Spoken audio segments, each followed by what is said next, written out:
onto our presenting sponsor from the CoStar Group.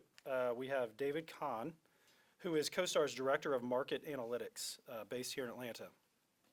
David serves as a resident expert on Atlanta and the southeastern United States and is responsible for CoStar's written and video content in Atlanta and other southeastern markets. David is a regular speaker at industry events hosted by organizations such as CCIM, the Atlanta Apartment Association, and Atlanta Metro Chamber. He's frequently quoted in news publications such as the Atlanta Journal-Constitution and the Atlanta Business Chronicle, and is a recurring guest on industry podcasts and radio shows like America's Commercial Real Estate Show. Please join me in welcoming CoStar's Director of Market Analytics, Mr. David Kahn.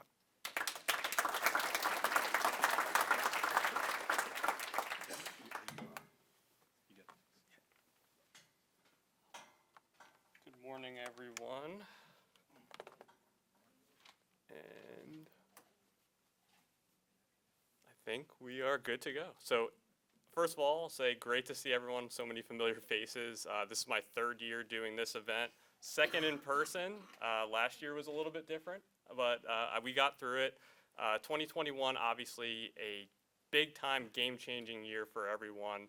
My goal here today is to give some macro, some high-level view of what's going on in the United States in multifamily, office, industrial, and retail, and then how that relates to Georgia and what we've seen so far and what we're looking for going forward. So I'm going to come at you pretty fast. A lot of content to get through, obviously, but I just wanted to say great to be back, great to see everyone, and let's get started. So first, I want to start on multifamily. So this is actually a chart that I saw from NAREIT that they took CoStar data and created this chart, so I decided just make it myself, right, with our data. So to break this down, you have supply trailing 12-month, and you have demand trailing 12-month. Supply is inverted in the blue. You have demand up on the top with the orange bars. And what this is showing is, are we generally underbuilding or are we generally overbuilding? And look to the most recent few quarters or so when we go from overbuilding by about 100,000 units or so on a trailing 12-month basis nationwide to having demand exceed supply by almost 400,000 units over the past 12 months. So to put that in perspective, we've seen demand nationwide for multifamily the past few quarters. That's usually what we see in an entire year. So that's driven tremendous growth in the multifamily sector, and it's led to some of the best rent growth we've ever seen, both in Georgia and nationwide. So to look and hone in on that, I love to put our daily rent series up there. So apartments.com feeds us rents on a daily basis, and we could do this on a market level, building level, here nation versus Atlanta.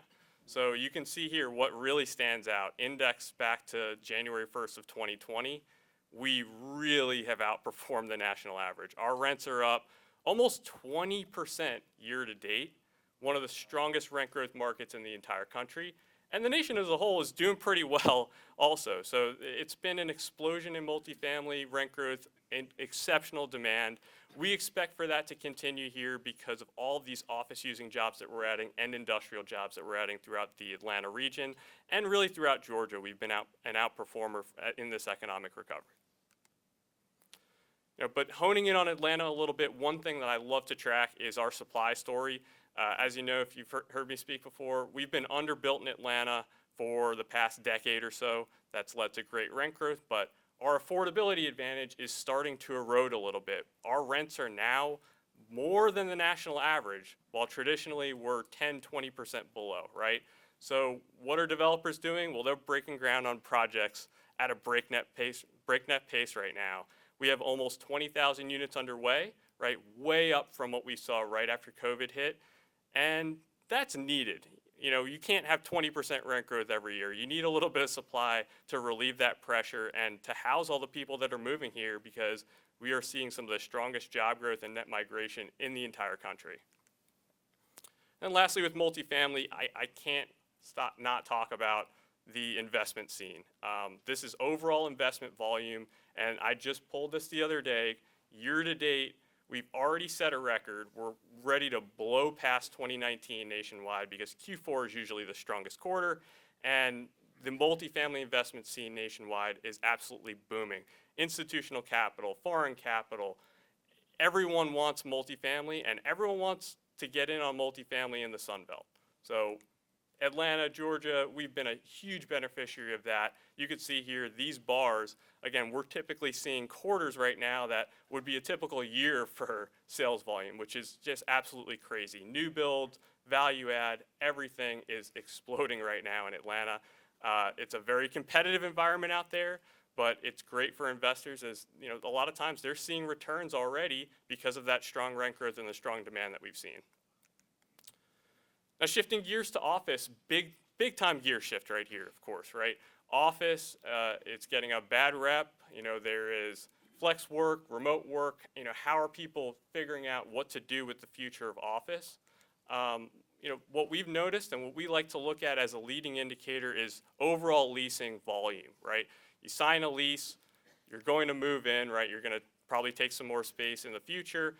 Okay, it fell off a cliff in the early months of the pandemic, but the most recent quarter, 21 Q3 nationwide, we're back almost at that pre-COVID level. So, of course, it's going to take probably a few years to backfill all of the vacant space that came online during the pandemic, but we're returning to more normal levels.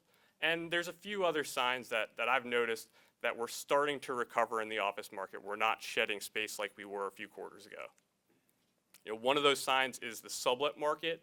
So sublet space availability nationwide went up 100 million square feet from the pandemic to a couple quarters ago, but that's flattened out over the past couple quarters. So we're not seeing that massive rise in sublet availability anymore. The situation has started to stabilize.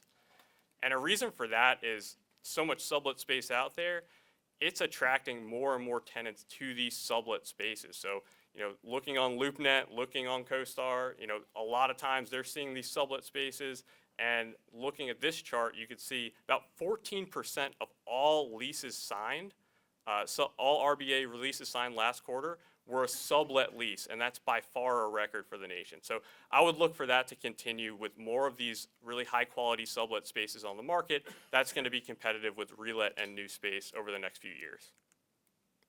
You know, another good sign that the market is turning around a little bit is that the average lease signed is larger than it was earlier this year and late last year.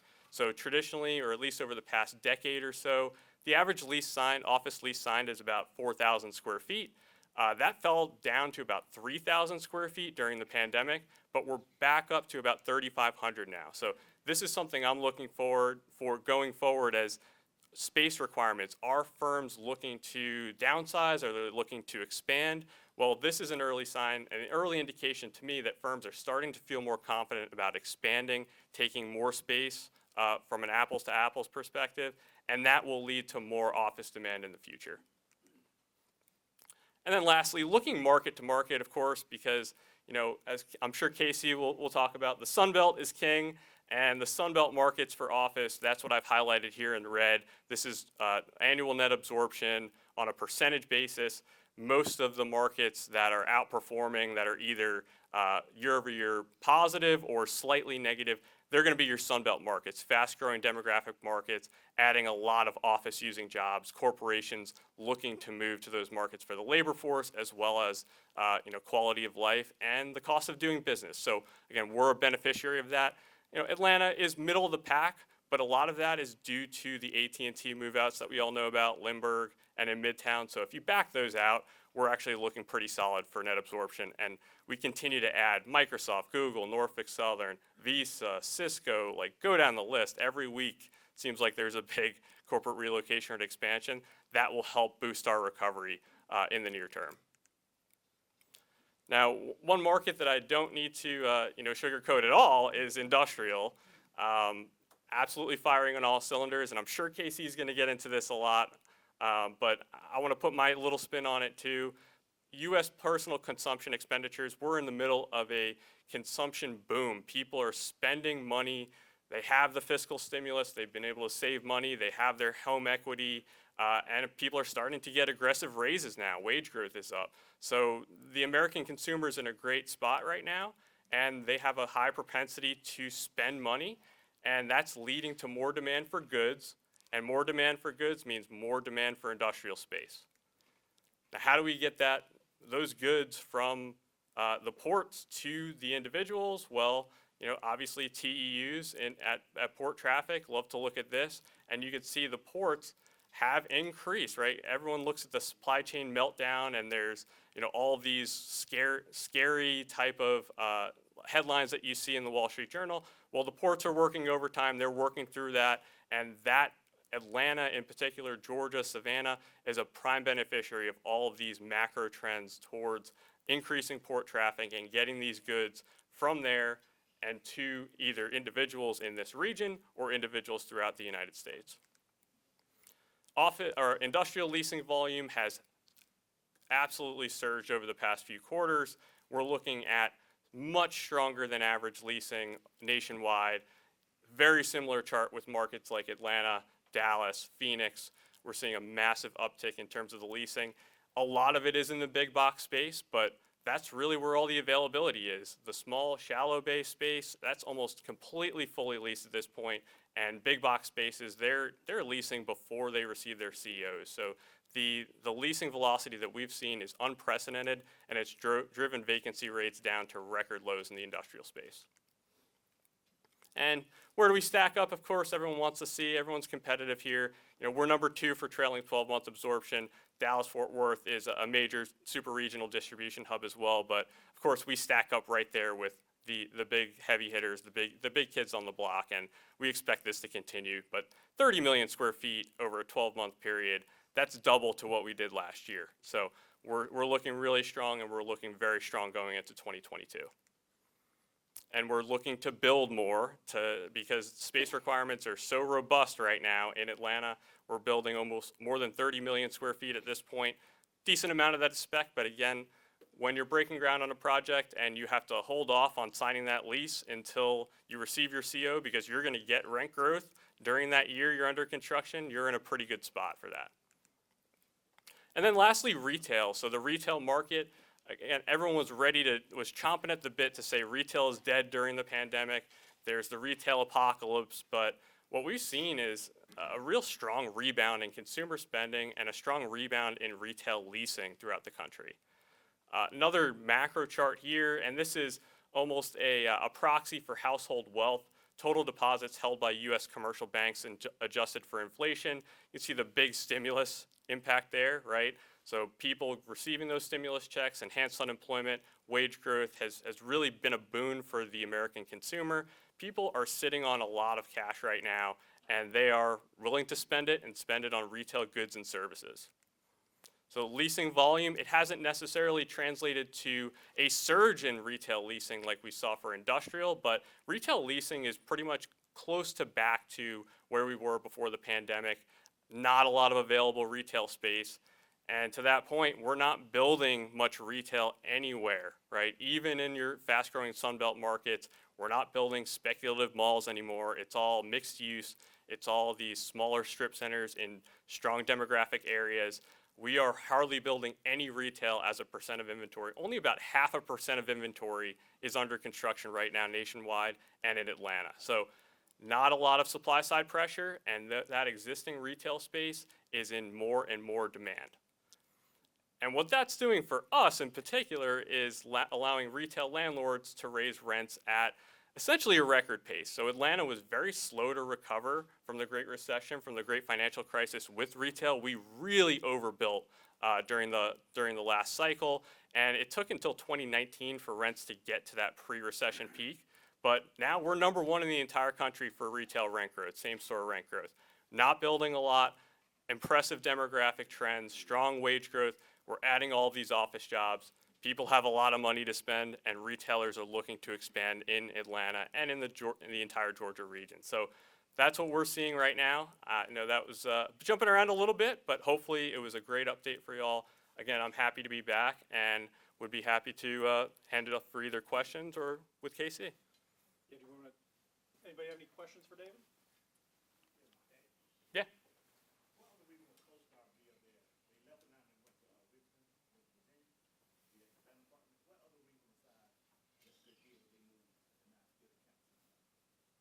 I'm sorry, I couldn't hear. Campus in Atlanta that CoStar, did CoStar move their apartments to Virginia? What reason were they, it's still, I mean, maybe a bit, Yeah. what other reason that they didn't stay? So we have a huge office in Atlanta still. So we're still in about 4 floors at Phipps Tower. So it's news to me if we're moving, but my office, no, we still have a couple hundred people there. Yeah. So our apartments.com headquarters is at Phipps. So anyone wants to stop by, we've done some CCIM events there. So happy to do that again.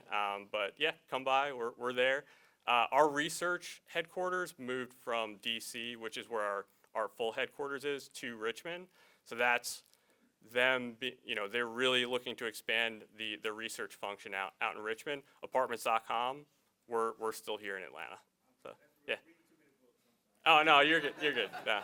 I saw that article too, and it's like, yeah, we're still here. Hey, Marcy. So you mentioned that there's slight recovery in office markets based on expansion and business size, but we speculate that part of that has to do with the pandemic and increased spacing and resizing needs in order to accommodate businesses to come back in person, not necessarily growth of businesses.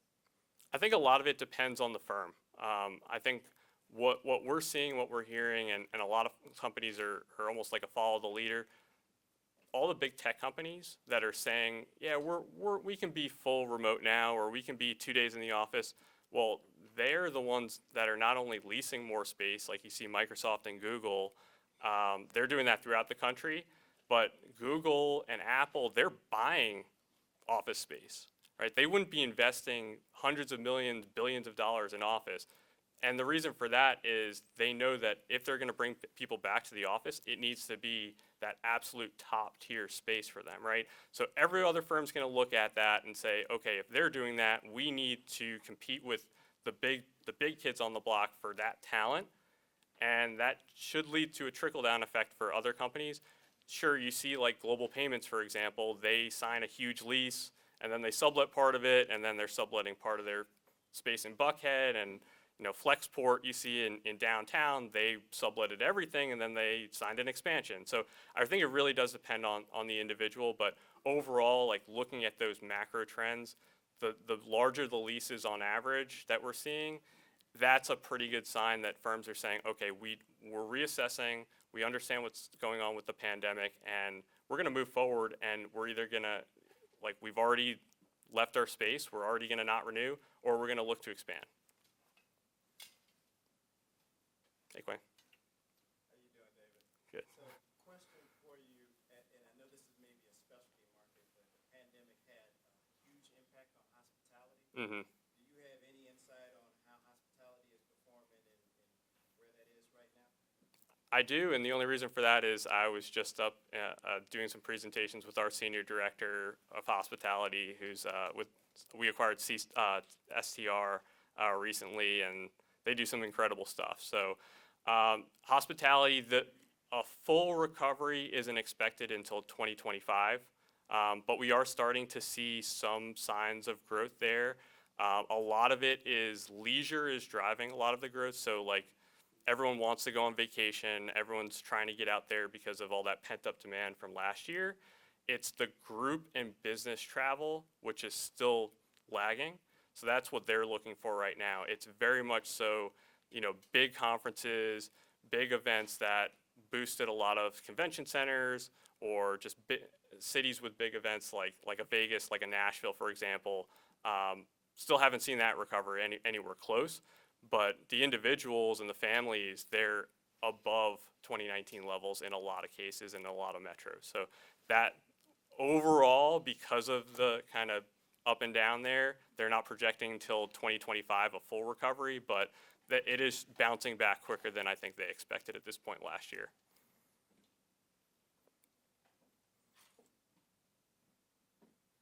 All right, great. Well, thank you all.